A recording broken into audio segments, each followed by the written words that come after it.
Ahora, a partir de esta clase nos introducimos ya directamente en las cuestiones de los sistemas de atención. Pero antes de comenzar con las descripciones de cómo funcionan en la coyuntura, sus funciones y criterios, en cuanto a lo que sería el análisis de su capacidad de respuesta, debemos retrotraernos en el tiempo para comprender a los sistemas no tanto desde la ingeniería y diagramas de funcionamiento, de los inputs y outputs, sino más bien como formas de resolver las necesidades de los individuos y las poblaciones a lo largo de la historia. Ahora, a partir de esta clase nos introducimos ya directamente en las cuestiones de los sistemas de atención. Pero antes de comenzar con las descripciones de cómo funcionan en la coyuntura, sus funciones y criterios, en cuanto a lo que sería el análisis de su capacidad de respuesta, debemos retrotraernos en el tiempo para comprender a los sistemas no tanto desde la ingeniería y diagramas de funcionamiento, de los inputs y outputs, sino más bien como formas de resolver las necesidades de los individuos y las poblaciones a lo largo de la historia. Ya en la modernidad estas instituciones cambian. Se da la aparición de otras instituciones, con la creación de servicios públicos. La pobreza no es vista de la misma manera. Ahora tiene una connotación negativa. Se endurecen las medidas represivas contra quienes son pobres porque no trabajan. No trabajar era muy mal visto, especialmente en los países protestantes. La idea de ser vago, o vagancia aparece. Su solución es la conscripción obligatoria en el ejército, la cárcel con trabajos forzados o la fábrica. Lo importante es ser útil para la sociedad. Se da un cambio muy importante en la manera y la responsabilidad en la asistencia. Se seculariza la asistencia. Ya no es algo privativo de la Iglesia, tal como es la caridad. Empieza la época de la filantropía, tiene base en la ayuda al prójimo, es de carácter civil y no religioso. Asociaciones y grupos de personas que se organizan para ayudar porque consideran que se debe actuar humanamente responsable respecto de ayudar a específicos grupos vulnerables. Ser pobre era una culpa personal que podía superarse con ayuda de otros y sobre todo la propia. Ser pobre no es una virtud.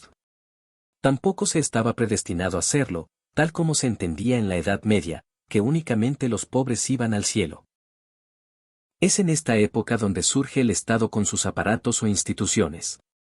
Es cuando comienza lo que conocemos como asistencia social estatal, esto es, como política pública pero únicamente destinada y focalizada a los pobres. No existían estas instituciones que conocemos ahora como política pública, o como educación pública universal, previsión social, asistencia sanitaria pública hospitalaria.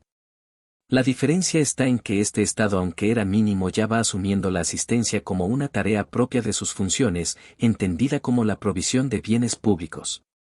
No como una cuestión marginal, o como cuestión eventual y focalizada solo para los pobres. Ya el Estado liberal de la generación del 80 en el siglo XIX en la Argentina se planteaba la asistencia focalizada a población vulnerable como obligación de atender a pobres, viudas y huérfanos, pero no como una cuestión de derechos de ciudadanía vulnerados.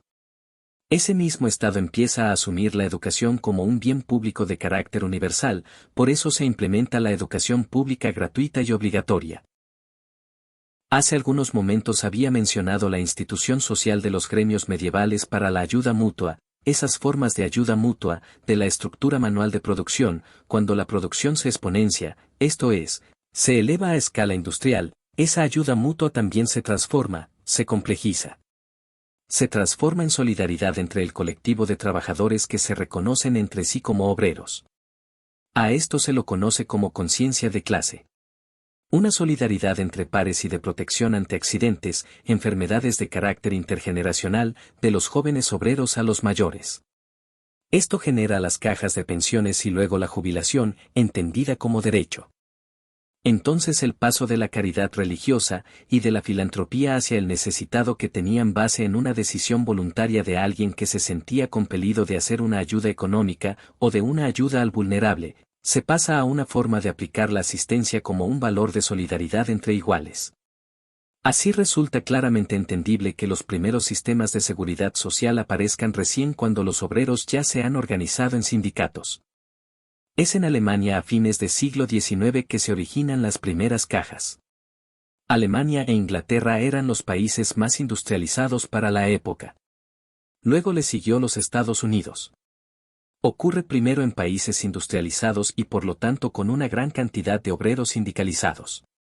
Una explicación de por qué estos países fueron los que primero se industrializaron se la puede encontrar en el estudio que hace el sociólogo Max Weber sobre las diferencias entre países protestantes y católicos en relación a cómo eran diferentes las significaciones culturales y religiosas respecto del dinero y el capitalismo.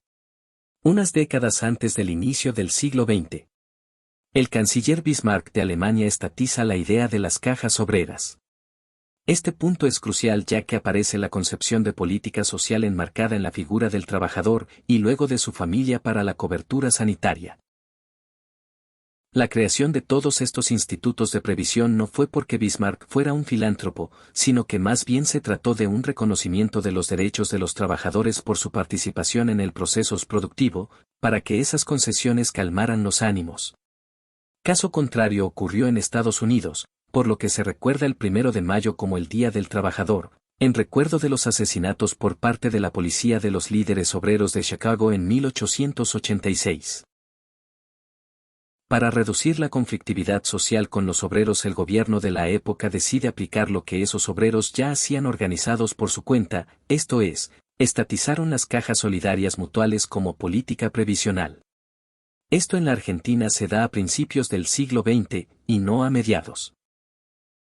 A partir de esta época se puede hablar de la sociedad del seguro como mecanismo de previsión para las contingencias del futuro. Las primeras empresas de seguro empezaron trabajando con las compañías navieras, asegurando los barcos y su carga. Lo que se hacía en el comercio internacional fue replicado en otras actividades económicas. Representa un cambio de paradigma, con el aseguramiento nace la previsión y todos los tipos de seguro que conocemos ahora. Cambio de paradigma de asistencia a derecho de ayuda social a derechos relacionados con la misma actividad de ser productivo socialmente, esto es, trabajar. La política pública centrada en la figura del trabajador como eje de la sociedad va a dar paso a otra que ubica al ciudadano. Esto ocurre en Inglaterra, antes y después de la Segunda Guerra Mundial. Ante la catástrofe que había dejado la Segunda Guerra Mundial, la existencia de un sistema sanitario en un país en ruinas centrado en un beneficiario que es quien tiene trabajo, era poco práctico en un país en reconstrucción. Por eso se pasó a una visión centrada en el seguro por ser ciudadano, el National Health Service. A grandes rasgos esta ha sido la historia de los sistemas de asistencia sanitaria. Hasta antes de 1920 no se podía hablar de sistema de salud sino más bien de campañas. Recordemos la cuestión de la higiene social como política de Estado. Pero el componente de asesoramiento no existe todavía. Quienes necesitaban atención y podían pagarlo lo hacían de su bolsillo o aportaban a asociaciones mutuales de comunidad y así acceden a beneficios como la atención de médicos liberales o de sanatorios de comunidad. Muchos de los primeros sanatorios del país fueron creados por asociaciones de inmigrantes.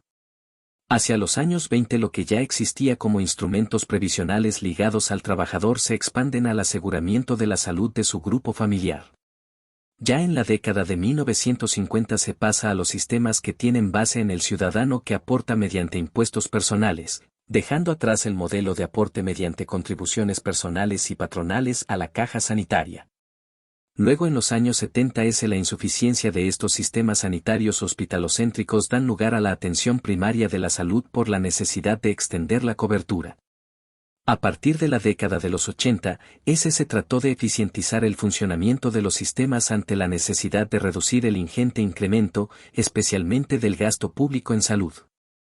Esta línea de tiempo muestra la manera en que desde el siglo XX ha sido la tendencia o evolución de los sistemas de protección social. No quiere decir que todos sean así, sino que antes las demandas sociales los diferentes países instrumentan mayormente este tipo de sistemas.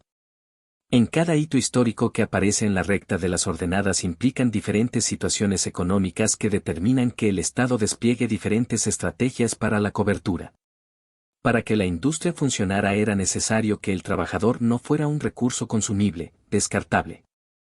El costo de reposición del trabajador, calificación, días sin producir, resultan negativos para la industria, por tanto debe ser cuidado. La expansión del rol del Estado en épocas de bonanza económica empieza a decaer a mediados de la década de 1970. Lo que se evidencia en las crisis económicas de los años 1980 y 1990 donde aparecen sistemas de cobertura diferentes según capacidad de pago. Esto es, el sector público para los pobres y los que perdieron la obra social, y seguro privado y obra social para los asalariados. Esa fue la idea de la desregulación del sistema de salud y de obras sociales en los 90 para que los seguros privados pudieran competir, tal es el caso de la Argentina. Pero lo que no tuvieron en cuenta, es la macroeconomía. Llegó la crisis del 2001 que dejó sin trabajo a muchos trabajadores, y por lo tanto sin cobertura de seguro de salud extensivamente a sus familias. Esto es de gran importancia para recordar, dado que el sistema de seguridad social argentina no está organizado teniendo en cuenta la figura de ciudadano sino el aportante de una contribución salarial. Al aumentar el desempleo cae la cobertura. Esto hizo que se haga cada vez más necesario que exista una protección social universal basada en el hecho de ser ciudadano y no trabajador en blanco o registrado. En esta línea funcionan los programas de salud nacionales como Remediar, CUS, Nacer y otras iniciativas nacionales que buscan asegurar en una población específica y vulnerable que tengan un mínimo de atención.